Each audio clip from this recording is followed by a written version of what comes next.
Hi guys, welcome back to another video. So, just a quick reminder to like, share, subscribe, hit the little bell button so you get the notifications, all of that jazz. You know what to do, they're all in here. So make sure you follow so you see when these videos are coming out. They're all trying to be under 10 minutes, quick educational bits and pieces that you can take away, maybe learn a bit more about yourself, a bit more about how I work with you to educate you so that you can take control, have some empowerment to look after your own body and understand the stuff that maybe if you come and work with me, how we work together, that allows you to hopefully look after yourself going forward. In the last video, if you watched it, we talked about open versus closed chain. So open would be, the bed's over there, on a couch, but like a normal physio or osteo or chiropractic treatment quite often where, I don't know, you might get cracked or clicked or I'd say more kind of perhaps chiro, osteo quite often. But yeah, and then versus the closed chain, which is feet flat on the floor and using the whole body as one and understanding a whole body connection between your foot being in connection with the earth beneath you and how that can drive bits and pieces all the way up the chain.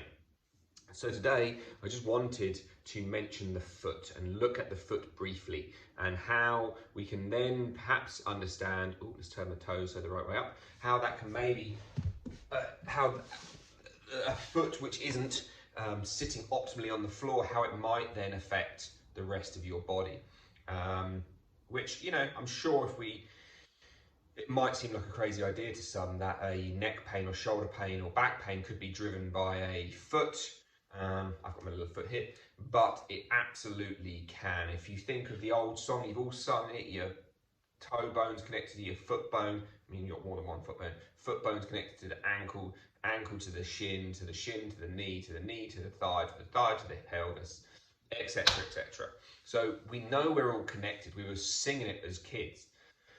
So then surely if we're all connected, we know that if we've got a bad foundation, everything on top is going to be having to adjust itself. Unlike a building, which if you've got bad foundations, it's all going to be wonky and going to fall over. Our bodies are living, breathing, moving, animate objects which will not want you to look like a dick. So they will adjust themselves and things can shift and make ways to make you seem like you're upright, but when actually you're not. And so with the foot, we have 33 joints, we have 26 bones, we've got a heel bone called the calcaneus. We've got this little bone in here, which is called the talus.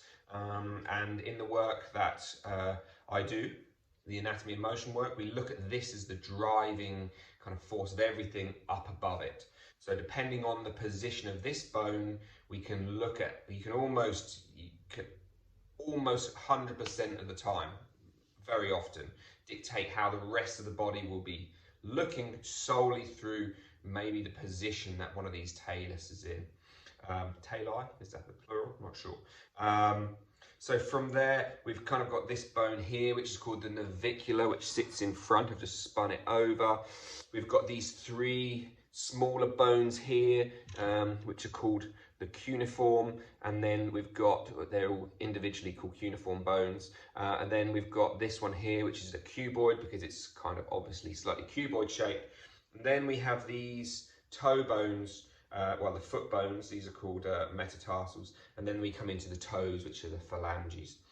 So what I'd like to briefly really talk about is the idea that if a foot is wonky, if this, let's go with the talus bone, if your talus is in a suboptimal position, let's say, so let's say that the foot, and you might well, you can look at your own feet and see this perhaps, but if your foot, oops, let's get that away, sorry, bad viewing, bad editing, I know, but what can I say? Does your foot, when you stand, look like this? So does it feel like you've been told you've got flat feet, your arch is dropped, you've got feet which point in, maybe you've got knock knees and we stand in this position. Well, if you were to take a photo of your feet, you could perhaps see that one is slightly more than the other. One will always be slightly more in and the other one slightly more out. And depending on which way they go, we can then look at how this might drive our whole body into a different shape. So I'm going to duck my left foot. I know it looks like right on the camera, it's my left. I'm going to drop that arch in. And so as soon as I do this, can you see how my whole knee is turning, my whole thigh is turning, my whole pelvis has begun to spin in this direction. Now it might well be that my body actually goes with it too, who knows? It might be that the whole body rotates and then my head ends up staying facing forward. And you can try this and you can just feel how maybe it feels within your body. As soon as I've done this and I've just let this foot fall in, for me it feels really unnatural, but it almost dives my knee in, it turns my thigh in, and I've got tension through my left side of my back here, into my hip here, my bum cheek feels all funny, and my shoulder feels like it's being dragged down. And so it's almost like my upper chest is trying its best to make me look normal by looking forward. So if, for example, you sprained your ankle really badly and you were high jumping, you were running, maybe you just fell down a rabbit hole, or pick one of 10 bazillion ways that you could sprain your ankle. Playing football is a really common one. It might well be that this big ankle sprain meant that when you recovered or were recovering, your nervous system, your body didn't want you to open the outside of the ankle. So it just begun to put a bit more weight away from it in towards the middle, which meant the weight drifted towards your other leg, which meant everything came down here. Now, as you then recovered and you know you can put more weight through it, because all of a sudden you can run and you can walk and you can play football again, but your nervous system still doesn't want to take this foot out. You might well be stuck slightly here, and it might not be as exaggerated as I'm making it, but it might well have drifted. And again, this might have just put all of this into here, which means that everything has shifted, which now we have to try to look at how that might be driving. As I said, when I was doing that, my left shoulder felt like it was being dragged down and back to try to make me look normal. And so over time, that might begin to feel exhausted, overworked, painful. And then I go to see a physio or an osteopath and they go, oh yeah, that's shoulders. There's a lot of work going on, so we'll free that up and we'll rub it around and we'll do some shoulder exercises and we'll do whatever we can to allow it to move as it should. And it feels amazing. You do that, you go, oh my God, yes, that's what I needed. It freed up, feels wonderful.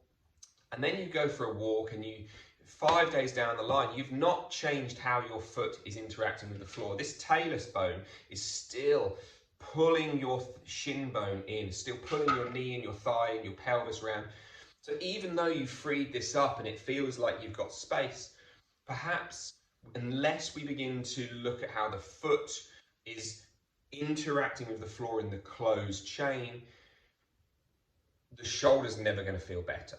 And so we can chase out a place where you've got pain where there's never been an injury back to an old injury in the foot, and we can then begin to see how the two correlate and relate. And we can do work for the foot. We can try to teach that the whole foot to want to return to where that sprained ankle doesn't want it to go. We can give the nervous system some time to relax into it, and hopefully, given a bit of time, a bit of patience, a bit of practice, your whole body will begin to move itself back, find center, as Gary likes to call it. His website is literally called findingcenter.co.uk. It's all about trying to find that sweet holy grail spot of perfectly centered. Like I say, it's a holy grail.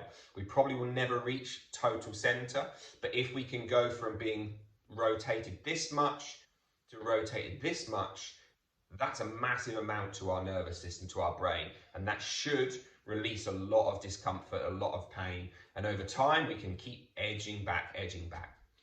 So I hope that made sense. Hope that was useful. If you liked it, please do like, share, tell your friends about it. Anyone who's got pain, discomfort, whatever else.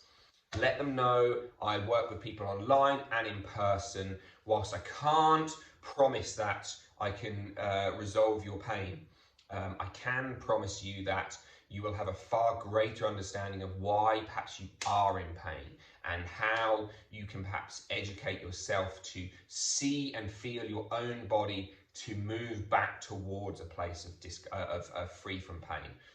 So leave me a comment below, let me know what you think, share it around, stick it on Facebook and whatever else. Let me let me know what you think, and we'll see you soon for another video. Cheers guys.